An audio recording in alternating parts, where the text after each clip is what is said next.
Talking points ఉన్నాయి మాట్లాడడానికి. ఇప్పుడు చెప్పండి తర్వాత చెప్పండి.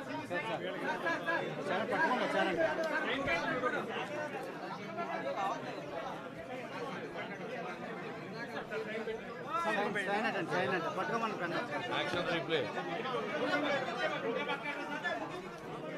అన్నీ అలా చూడండి, పై చూడండి అన్నీ అలాగా. అదేంగా అంతే అంతే అది అంతే సరిగ్గా కరెక్ట్గా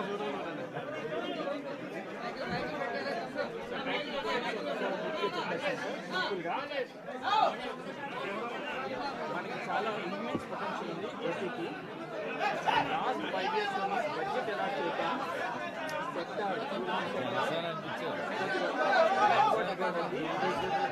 అది యాక్చువల్గా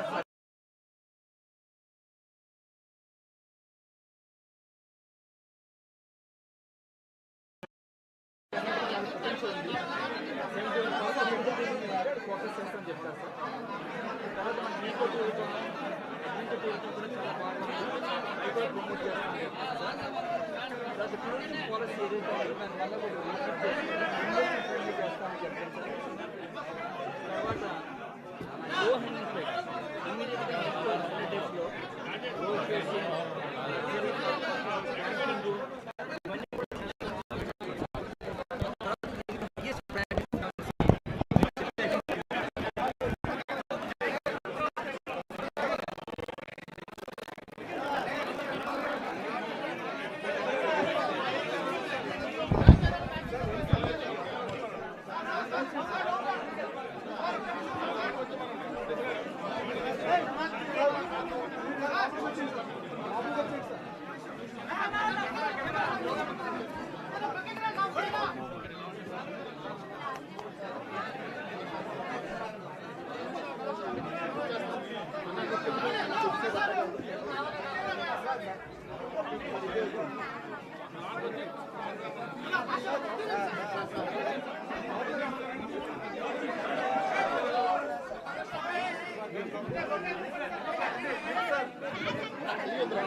మీడియా వెళ్ళిపోతారు మళ్ళీ ఓకే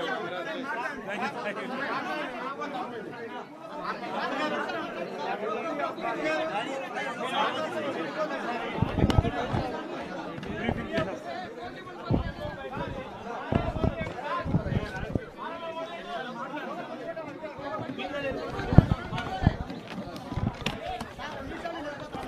అదే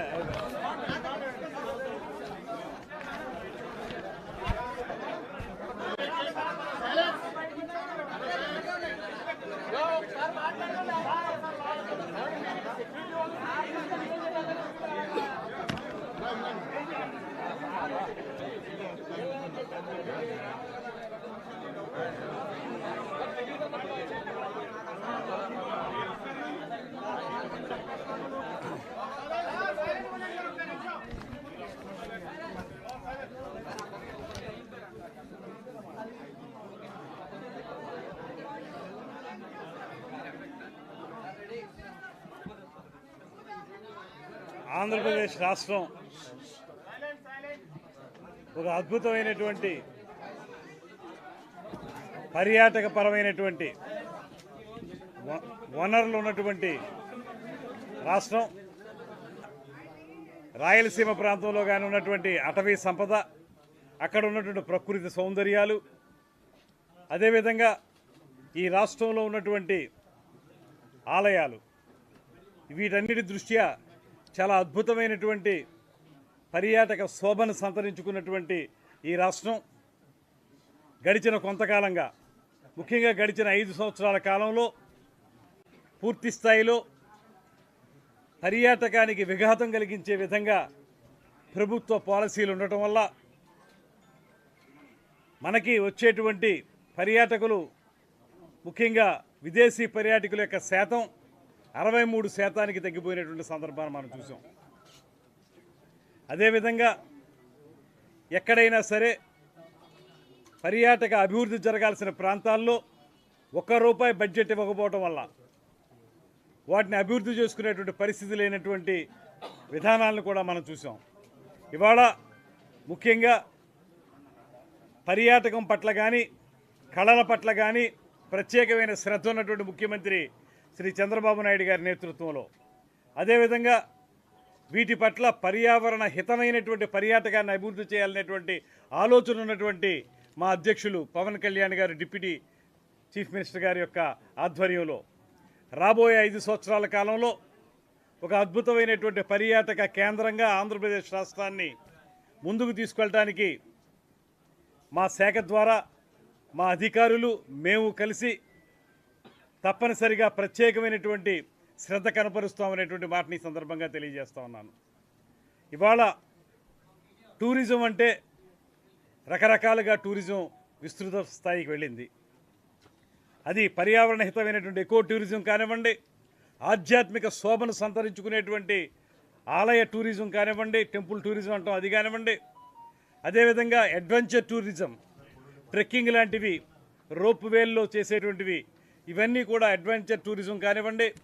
అదేవిధంగా వాటర్ ఫ్లీట్, ముఖ్యంగా బోట్లు ఏవైతే ఉన్నాయో స్పీడ్ బోట్లు కానీ ఇతరతర బోట్ల ద్వారా పర్యాటక శోభను పెంపొందించుకునేటువంటి కార్యక్రమాలు కానీ, ఇవన్నీ చేయడానికి చాలా పొటెన్షియాలిటీ ఉన్నటువంటి ఈ రాష్ట్రంలో దీని మీద ప్రత్యేకంగా దృష్టి పెట్టాల్సినటువంటి అవసరం ఉంది.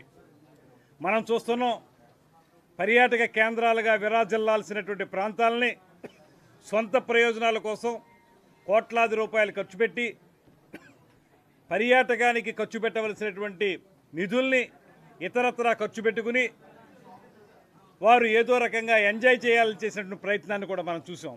అదృష్టవశాత్తు ఈ రాష్ట్ర ప్రజానీకం వాటి పట్ల సరైనటువంటి గుణపాఠం చెప్పే విధంగా ఎన్నికల్లో తీర్పిచ్చింది కనుక మనం ఆ ప్రమాదం నుంచి కొంత బయటపడగలిగాం. కానీ లేకపోతే ఈ రాష్ట్రాన్ని చిన్నాభిన్నం చేయడానికి గత పాలకులు చేసిన ప్రయత్నాలు మనందరికీ తెలుసు.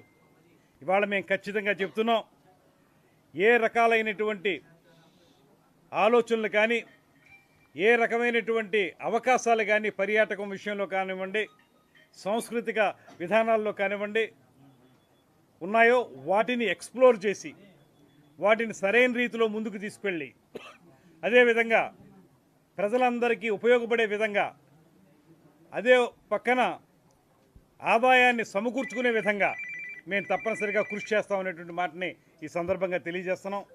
అదేవిధంగా సినిమాటోగ్రఫీ, ప్రకృతి అందాలతో ఉన్నటువంటి ఆంధ్రప్రదేశ్ రాష్ట్రం ఇవాళే కాదు, చాలా కాలంగా సినిమా వారికి చాలా అద్భుతమైన లొకేషన్స్ అందించినటువంటి రాష్ట్రం. ఇక్కడ మనం చూస్తే గోదావరి అందాలు, సముద్ర తీర ప్రాంతాలు, కోనసీమ అందాలు, అదేవిధంగా కృష్ణా పరివాహక ప్రాంతం, పెన్నా పరివాహక ప్రాంతం, ఇలా చూసుకుంటే ఒక పక్కన సముద్రం, మరో పక్కన నదులతోటి జీవకళ ఉట్టిపడేటువంటి ఈ రాష్ట్రం ఖచ్చితంగా ప్రపంచంలోనే అద్భుతమైనటువంటి లొకేషన్లో ఉన్నటువంటి రాష్ట్రంగా ఉంది. పాలకులు మంచివాళ్ళు అయితే, చిత్తశుద్ధి ఉంటే కేరళని మించి మనం కోనసీమని అద్భుతంగా తీర్చిదిద్దనేటువంటి మాట మనకు కనబడతా ఉంది. అటువంటి నేపథ్యంలో సినిమా షూటింగ్లకి అనువుగా ఉండేటువంటి ఈ ప్రాంతాన్ని సినిమాలకి షూటింగ్లు ఇవ్వడం మాత్రమే కాకుండా ఇక్కడ కూడా ఇన్ఫ్రాస్ట్రక్చర్ డెవలప్ చేయాల్సిన అవసరం ఉంది.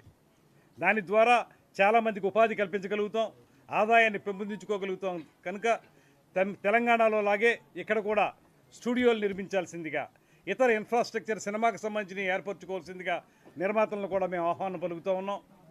వారందరినీ కూడా ఆహ్వానించి ఇక్కడ ఉన్నటువంటి వనరులు వారికి తెలియజెప్పి తప్పనిసరిగా వాటిని ఉపయోగించుకుని ఈ ప్రాంతాన్ని అభివృద్ధి చేయాల్సిందిగా, తద్వారా కళలకు, సాంస్కృతిక విధానాలకి, పర్యాటకానికి, సినిమా రంగానికి అన్ని రకాలుగా అనువుగా ఉన్నటువంటి ఆంధ్రప్రదేశ్ని ఈ రంగాల్లో అగ్రగామి రాష్ట్రంగా నిలబెట్టడానికి మనందరం కలిసి కృషి చేద్దాం అనేటువంటి మాటతోటి ఈ శాఖలో ఈరోజు మంత్రిగా మొట్టమొదటి రోజున ఒక ప్రత్యేకమైనటువంటి ఫైల్ మీద సంతకం కూడా పెట్టడం జరిగింది. ఇప్పుడే ఎండీ గారు చెప్పారు, మనకి ముఖ్యంగా వాటర్ ఫ్లీట్ ఏదైతే ఉందో, బోట్ల ద్వారా పర్యాటకం వృద్ధి చెందేటువంటి కార్యక్రమాల్లో భాగంగా రమారమి 2,31,00,000 రూపాయల వ్యయంతో బోట్లని ఏర్పాటు చేసి తద్వారా పర్యాటకాన్ని అభివృద్ధి చేయడానికి వీలుగా ఫైల్ తయారు చేశారు. అది మీద మొట్టమొదటి సంతకం పెట్టాను. అది ఆంధ్రప్రదేశ్ రాష్ట్ర పర్యాటక రంగానికి సంబంధించినటువంటి నిధులే కనుక వాటిని మేము వెంటనే ఇంప్లిమెంట్ చేసి తద్వారా బోట్ల ద్వారా పర్యాటకాన్ని అభివృద్ధి చేసేటువంటి కార్యక్రమాన్ని కూడా మేము చేపడుతున్నాం అనేటువంటి మాటని సందర్భంగా తెలియజేసుకుంటూ, రాబోయే రోజుల్లో ఉజ్వలమైన భవిష్యత్తు ఈ పర్యాటక రంగానికి ఏర్పరచడానికి శక్తివంచన లేకుండా కృషి చేస్తాననేటువంటి మాటని మీ అందరికీ తెలియజేస్తూ మీ ద్వారా ప్రజలకు కూడా తెలియజేస్తూ ఉన్నాను. నమస్కారం. తప్పనిసరిగా ఇప్పుడు జరిగినటువంటి లోపాలు, మొన్న పోలవరం ప్రాజెక్ట్ చూసినప్పుడు కూడా ముఖ్యమంత్రి గారు అన్నారు, లోపాలు జరిగిపోయాయి, వాటిని తిరిగి సరిదిద్దటం ఎలాగనేటువంటి దానికి మనకు చాలా సమయం పట్టేలా ఉందనేటువంటి. అదేవిధంగా అన్ని రంగాల్లోనూ కూడా వీటికి కేటాయించిన నిధులను వేరే వాటికి ఖర్చు పెట్టి సొంత షోకుల కోసం ఖర్చు పెట్టినటువంటి సందర్భాన్ని మనం చూసాం. దానికి ఇవాళ మనకి ప్రత్యేకమైన ఉదాహరణ ఋషికొండలో కట్టినటువంటి ఆ బిల్డింగ్ చూస్తే చాలా పేదవారు పాపం ఆయన, మేమందరం పెత్తందారులు, ఆయన పేదవాడు. ఆ పేదవాడు కట్టుకున్నటువంటి ఆ ప్యాలెస్ను చూస్తూ ఉంటే కళ్ళు తిరుగుతున్నాయి.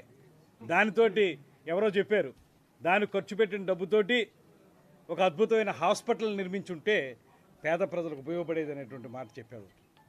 ఇటువంటి నేపథ్యంలో మేము ఖచ్చితంగా గతంలో చేసిన తప్పులను సరిదిద్దడానికి మేము పూర్తి స్థాయిలో విచారణ చేపడతాం. అయితే కక్ష సాధింపు మాత్రం మా ప్రభుత్వంలో ఉండదు. కక్ష సాధింపు ఉండదు అనేటువంటి మాట అంటే చేసిన తప్పులకి శిక్షలు ఉండవని కాదు. ఖచ్చితంగా తప్పు చేసిన వాళ్ళకి చట్టపరంగా, కక్ష సాధింపుగా కాకుండా చట్టపరంగా శిక్ష ఉండే విధంగా, లేకపోతే ఆ తప్పు మళ్ళీ మళ్ళీ చేసేది అలవాటుగా మారిపోతుంది వారికి. అందువల్ల ఖచ్చితంగా దాని మీద సరిదిద్దడానికి ఏం చేయాలో చేస్తామనేటువంటి మాట తెలియజేస్తున్నాం.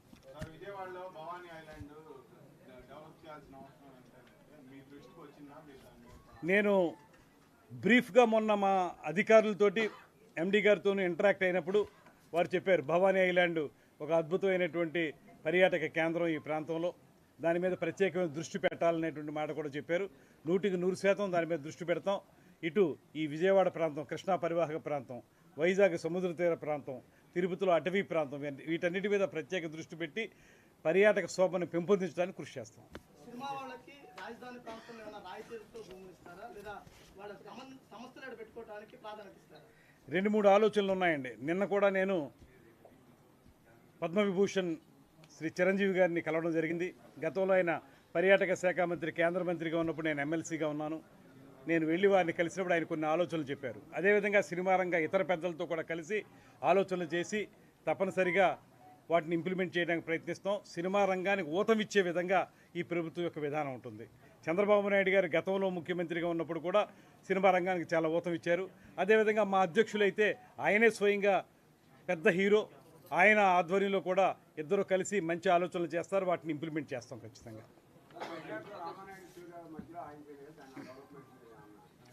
ఆ లాజిస్టిక్స్ ఎలా ఉన్నాయి, లేకపోతే దాని వైబిలిటీ ఎలా ఉందనేటువంటిది కూడా చూడాల్సిన అవసరం ఉంటుందండి.